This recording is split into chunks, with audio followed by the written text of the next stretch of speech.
Queridos amigos e espectadores, olha a situação em que eu me encontro agora. Eu sou um defensor do liberalismo, sou um apoiador do Bolsonaro. Tenho um grande orgulho de apoiar Bolsonaro, ter feito campanha para ele quase todos os dias e hoje eu estou no meio de 3 comunistas na campanha eleitoral. Acho que a situação não poderia ser mais irônica do que essa. Eu discordo completamente com tudo que vocês acreditam, tudo que vocês representam, apesar de ter sido como vocês na adolescência.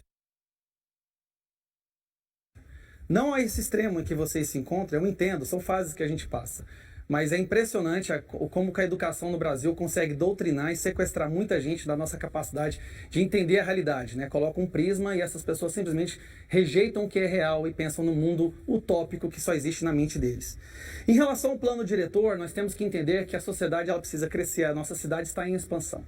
E essa expansão ela não se dá no meio do Estado. Eu não acredito em Estado totalitário, eu acredito que a população, o indivíduo tem a sua liberdade de fazer as suas escolhas. E é assim que a sociedade cresce. É assim que nós temos hoje essa sociedade que nós vivemos, por causa da liberdade individual. Não por querer colocar pessoas dentro de uma caixinha ideológica e determinar que elas deveriam pensar, representar e agir da forma como um Estado determina. O Estado não é Deus, nós já temos o nosso Deus. Antônio Neto tem 1 minuto agora para a sua réplica. Queria dizer que a minha juventude dura um bocado, que já são 30 anos de militância comunista, né? O plano diretor é fundamental para o ordenamento urbano e é fundamental uma discussão democrática do plano diretor, com o envolvimento da população. O mais engraçado na resposta do meu querido amigo aqui, candidato, é que o partido, a ideologia que ele defende, que fala que vai colocar a população como representante para ajudar a tomar decisões, é a mesma ideologia que dizima a população das nações onde a sua ideologia chega no poder.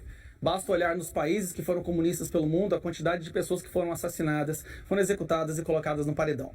A minha sorte, como vocês mesmos disseram, né, com o derrotismo, que não tem a menor chance, eu acredito que eu tenho, a nossa sorte é que essa ideologia não vai chegar na prefeitura e nem vai chegar na presidência do nosso país jamais, porque nós já aprendemos com o nosso erro. Porque caso chegasse, eu provavelmente, você que está aí me assistindo, seria uma das pessoas que estaria no paredão levando um tiro na testa, como é o que aconteceu na maioria, se não todos os países onde o comunismo chegou no poder. Então nós temos que nesse momento levantar as mãos para Deus e agradecer que essa ideia está morrendo aos poucos. E apenas algumas pessoas, como você mesmo disse, está na juventude há 30 anos, apenas esses homens que se recusam a sair da juventude ainda defendem essa ideia. Sim, só para comentar o que foi colocado pelo candidato Gustavo Gaia, eu pelo menos tenho sim a intenção, né, a vontade de me eleger. Não estou aqui com um discurso derrotista, eu não sei se o candidato vai ter a mesma possibilidade, porque está devendo documentos para a justiça, né?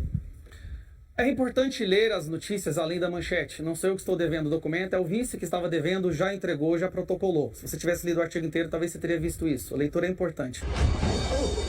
Agora, falando um pouco da geração de emprego, nós ouvimos um discurso muito bonito que foi usado ao longo de muitos anos e acabou matando mais de 100 milhões de pessoas. Ele é bonito para adolescentes, para pessoas que não conhecem a vida como ela realmente é.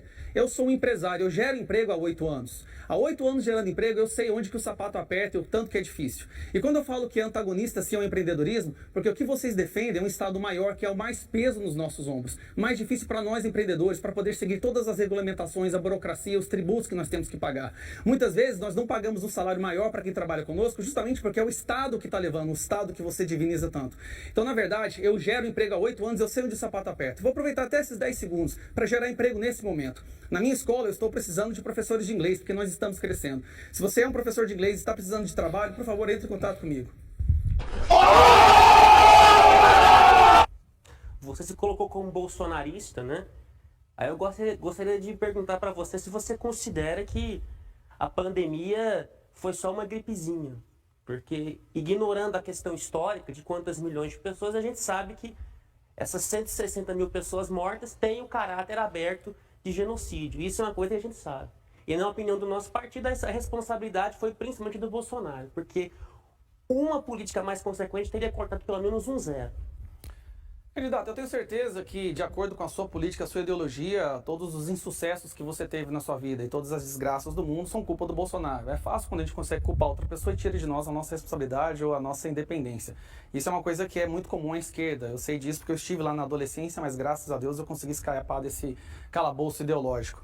Mas vamos lá, a própria OMS disse no início que não deveria ser preocupado. Enquanto a OMS não tinha alertado o mundo, o Bolsonaro decretou estado de emergência aqui, estado de alerta aqui no Brasil.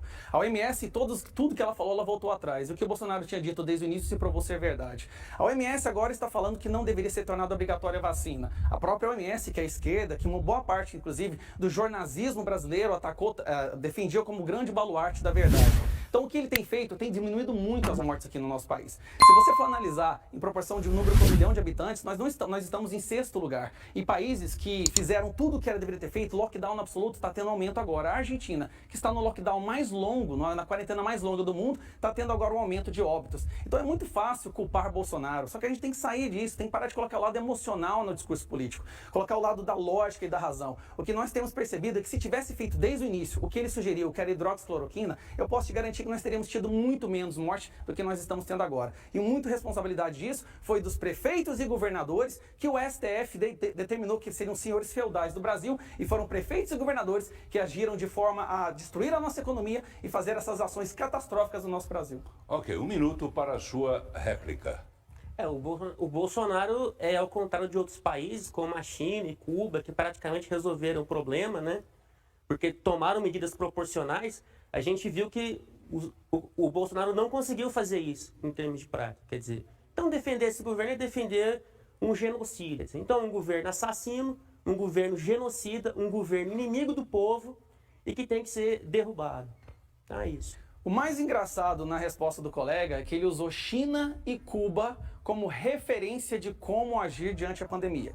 Lembrando que China e Cuba não temos acesso à informação, não se sabe quantas milhares ou milhões de pessoas morreram na China, porque não existe liberdade de imprensa, não existe liberdade de expressão, assim como em Cuba também. Então é muito fácil usar esses países, que são na verdade uma caixa de segredo, assim como a Coreia do Norte, você esqueceu de citar a Coreia do Norte, né? Assim como a Coreia do Norte, que não se sabe o que se passa lá, por quê? Porque são países comunistas, porque são países onde o indivíduo não significa nada. Você só tem valor se você faz parte de um coletivo, e se você não faz parte dele, você é fuzilado no paredão. Então achei muito engraçado os países que você usou para servir de referência, né? A China, o Partido Comunista Chinês, inclusive, que foi onde saiu essa pandemia e que a OMS disse que não transmitia de ser humano para ser humano. E agora a China e a OMS são usados como baluarte do que deve ser feito, do que é correto ou que não é. É realmente uma comédia. É muito engraçado você usar esses países como referência. Muitas pessoas se perguntam de onde saiu o Gustavo Gaia, que não faz parte da política, de repente está se candidatando a prefeito de Goiânia. Eu saí daí, do outro lado da tela.